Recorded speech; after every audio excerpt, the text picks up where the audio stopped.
Welcome once again, dear friends. Today I am here again with one more video on national income accounting, and today we are going to cover the expenditure method. As you know that there are three methods of calculation measurement of national income. The first method was value-added method. The second was income method. Income method जो है domestic income पहले निकालते हैं and then domestic income से फिर निकालते हैं national income NFI जोड़ के उसको हम नेशनल इनकम निकालते हैं। NDPFC का जो फार्मूला हमने डिस्कस किया था वो COE plus OS plus MI। COE में आपको डिस्कस किया गया था कि wages and salaries, cash and kind, employers contribution to social security scheme, जैसे LIC वगैरह जो भी है, अगर एम्प्लॉयर करता है तो PF में एम्प्लॉयर का कंट्रीब्यूशन है, तो जो भी एम्प्लॉयर करता है, मेडिसिन एक्सपेंडिचर अगर एम्प्लॉयर करता है तो वो सब हमारा COE का पार्ट हुआ। इसके बाद इसमें सबसे महत्वपूर्ण है ऑपरेटिंग सरप्लस, जिसको दो भागों में क्लासिफाई किया जाता है, डिस्ट्रीब्यूट किया जाता है, इनकम फ्रॉम प्रॉपर्टी और income from entrepreneurship. Income from property में रेंट एंड रॉयल्टी और इंटरेस्ट आते हैं, और इनकम फ्रॉम एंटरप्रेन्योरशिप में, जिसको हम प्रॉफिट के नाम से जानते हैं, उसके तीन कंपोनेंट हो जाते हैं प्रॉफिट के: कॉर्पोरेट टैक्स, डिविडेंड और रिटेन्ड अर्निंग्स। इसी तरह इसके स्टेप्स, इनकम मेथड के स्टेप्स हमने बताए थे। इसमें हमको आइडेंटिफाई करना होता है प्रोडक्शन यूनिट्स को, इसके बाद फैक्टर इनकम को एस्टिमेट किया जाता है, हर एक सेक्टर के फैक्टर इनकम कैलकुलेट किया जाता है, और इसके बाद आते हैं तो डोमेस्टिक इनकम का कैलकुलेशन NDPFC का फॉर्मूला लगाते हैं, जो भी अब हमने डिस्कस किया अभी। इसके बाद हम उसमें NFI जोड़ के नेशनल इनकम निकालते हैं। सबसे अधिक महत्वपूर्ण चीज़ है प्रिकॉशन ऑफ नेशनल इनकम। उसमें हम इस बात का ध्यान रखते हैं कि पहले ट्रांसफ़र अगर इनकम है, जिसको कभी नहीं जोड़ते हैं, केवल फैक्टर इनकम जोड़ते हैं, तो ट्रांसफ़र इनकम को हम नहीं ऐड करेंगे। इसके बाद हमारा दूसरा प्रिकॉशन आता है इनकम जो सेकेंड हैंड गुड्स वगैरह है, उसको, उससे जो प्राप्त होने वाली इनकम है उसको हम नहीं ऐड करते। हाँ, लेकिन अगर ब्रोकरेज वगैरह है, कमीशन वगैरह है, तो उसको जरूर ऐड कर लेते हैं। शेयर्स वगैरह, बॉन्ड्स व डिवेंचर्स हैं, उनसे जो प्राप्त इनकम है उसको ऐड नहीं करते।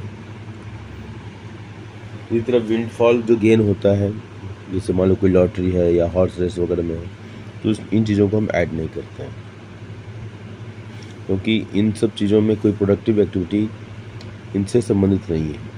इसी तरह इम्प्यूटेड जो वैल्यू होता है service provided by owners of production units, उसको हम जोड़ते हैं।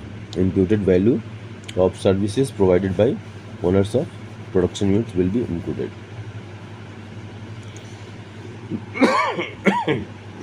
सॉरी।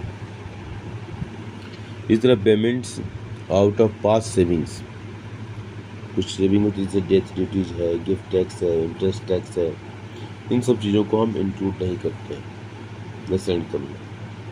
ऐसा क्यों होता है कि हम पेमेंट्स पास्ट सेविंग से जो पेमेंट आता है उसको हम इंक्लूड नहीं करते हैं? Because they are paid out of wealth or past savings and they don't add to the current flow of goods and services. तो ये हमारे प्रिकॉशंस थे। अब एक्सपेंडिचर मेथड को हम डिटेल्स में पढ़ेंगे। तो factor income earned by factors of production, जहाँ पर फैक्टर्स ऑफ प्रोडक्शन आप जानते हैं is spent in the form of expenditure on purchase of goods and services produced by firms. ठीक है, तो एक्सपेंडिचर के फॉर्म में ये एक्सपेंडिचर कुछ भी हो सकता है, कंजम्पशन एक्सपेंडिचर हो सकता है, इन्वेस्टमेंट एक्सपेंडिचर हो सकता है, गवर्नमेंट के द्वारा किया जा सकता है, या रेस्ट ऑफ द वर्ल्ड के द्वारा किया जा सकता है। This method measures national income has sum total of final expenditures incurred by house hold. कौन कौन खर्चे करते हैं, एक्सपेंडिचर कौन कौन कर रहे हैं? Household, C business, I investment expenditure, government, G और फॉरेनर्स के द्वारा, मतलब रेस्ट ऑफ द वर्ल्ड के द्वारा expenditure. This total final expenditure is equal to gross domestic product. ये जो फाइनल एक्सपेंडिचर है वही किसके बराबर होता है? जीडीपी के बराबर होता है एट मार्केट प्राइस। क्योंकि मार्केट में चीज़ें बेची जाती हैं तो मार्केट प्राइस ही होगा, जो टैक्स वगैरह मिला होता है। तो sigma final expenditure is equal to GDP. This method is also known as income disposable method. कभी क्वेश्चन में ये भी दे सकता है, इनकम डिस्पोजेबल मेथड और consumption and investment method. Consumption जो हाउस होल्ड के द्वारा जनरेट किया जा रहा है, इन्वेस्टमेंट जो बिजनेस या गवर्नमेंट भी करती है तो उसके द्वारा investment element.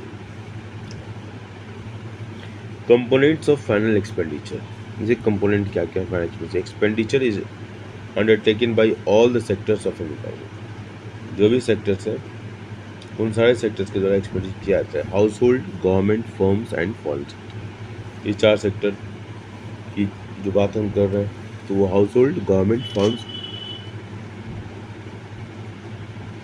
And foreign sectors, तो सब हर सेक्टर के द्वारा एक्सपेंडिचर किया जाता है। अब आते हैं इसके कंपोनेंट को देखते हैं, इसके कौन कौन से कंपोनेंट हैं। देखिए, the various components of final expenditure are. कौन कौन से कंपोनेंट है? कंपोनेंट्स ऑफ फाइनल एक्सपेंडिचर, पहला है private final consumption expenditure, PFCE, private final consumption expenditure. दूसरा है government final consumption expenditure, GFCE। तीसरा है gross domestic capital formation, GDCF। और चौथा है नेट एक्सपोर्ट्स, NE। इन सबको मिलाकर हमारा GDP MP बनता है। फार्मूला ही याद रखना सबसे महत्वपूर्ण चीज़ है। अगर फार्मूला हमको याद है तो इस फार्मूले की मदद से हम क्या करेंगे? क्वेश्चन में GDP MP निकालने के लिए बोलेगा, GDP MP में से हम माइनस कर देंगे डेप्रिसिएशन और ऐड कर देंगे NFI, माइनस कर देंगे NIT, तो हमारा क्या निकल जाएगा? नेशनल इनकम निकल जाएगा, NPFC आ जाएगा। अब इसमें क्या करें कि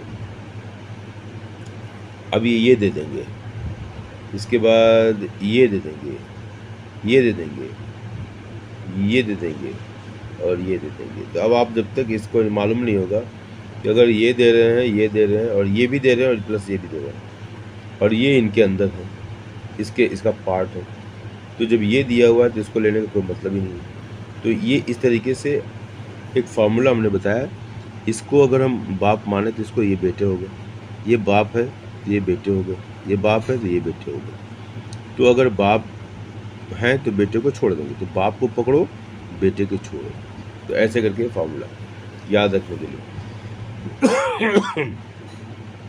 तो कंपोनेंट्स ऑफ फाइनल एक्सपेंडिचर क्या है? Private final consumption expenditure, PFC, government final consumption expenditure, GFC, gross domestic capital formation, GDCF और नेट एक्सपोर्ट्स, NE, और ये सब मिलकर हो जाते हैं GDP MP। Value added method में GVA MP निकाला जाता है और GVA MP बराबर होता है GDP MP के। और इनकम मेथड में NDPFC निकाला जाता है और NDPFC बराबर होता है इसके NDFC,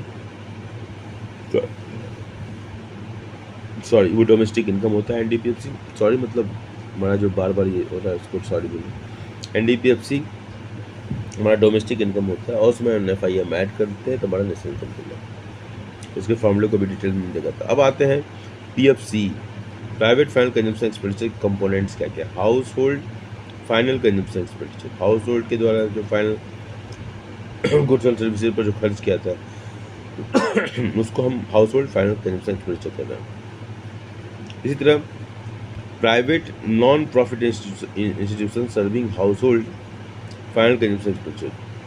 बहुत सारे जो नॉन प्रॉफिट इंस्टीट्यूशंस हैं वो सर्व करते हैं तो उसको भी हम ऐड करते हैं। तो private non profit institutions serving house holds and final consumption expenditure, ठीक है, तो उनको हम ऐड कर देते हैं। ये दोनों मिलके हो जाते हैं प्राइवेट फाइनल कंजम्पशन एक्सपेंडिचर। ठीक है, और एक ये। अब आते हैं gross domestic capital formation GDCF। ये थोड़ा सा कॉम्प्लिकेटेड है लेकिन ध्यान देने से सही होगा। फ्लो चार्ट अगर याद रहेगा तो आधा काम हो जाएगा। ग्रॉस फिक्स्ड कैपिटल फॉर्मेशन और इसमें अनसोल्ड स्टॉक अर्थात इन्वेंट्री अगर जोड़ दी जाती है तो gross domestic capital formation GDCF हो जाता है।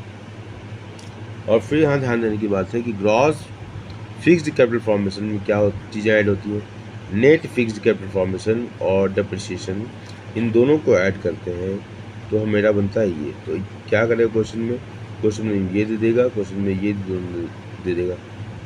अगर ये दिया हुआ है तो इन दोनों को छोड़ देना है, बाप को पकड़ो बेटे को छोड़ो, समझ रहे हैं। इसी तरह ये दे देगा, इसके बाद ये दे देगा और ये दे देगा, तो ये दोनों क्या है, इसी के पार्ट है, वो छोड़ो, समझ। अब आते हैं gross fixed capital formation. Gross fixed capital formation, अब फिक्स्ड कैपिटल फॉर्मेशन है तो इसके कंपोनेंट बन जाते हैं net fixed capital formation plus depreciation. तो नेट में हम डिप्रिसिएशन को ऐड करेंगे तो ग्रॉस होता है, जानते ही हैं। तो नेट फिक्स्ड कैपिटल फॉर्मेशन में डिप्रिसिएशन को जोड़ेंगे तो ग्रॉस फिक्स्ड कैपिटल फॉर्मेशन होगी। इसके बाद इन सबको ऐड करेंगे, gross fixed capital formation plus inventory investment, तो बन जाएगा gross domestic capital formation GDCF। इस तरह नेट एक्सपोर्ट्स में क्या चीज़ें शामिल होती हैं, एक्सपोर्ट्स माइनस इम्पोर्ट्स। अब आते हैं डिटेल में, थोड़ा पढ़ते हैं कि what is this private final consumption expenditure. ठीक है, या वीडियो कितना ही छोड़ देते हैं, चलिए छोटा सा वीडियो रहेगा, ठीक रहेगा।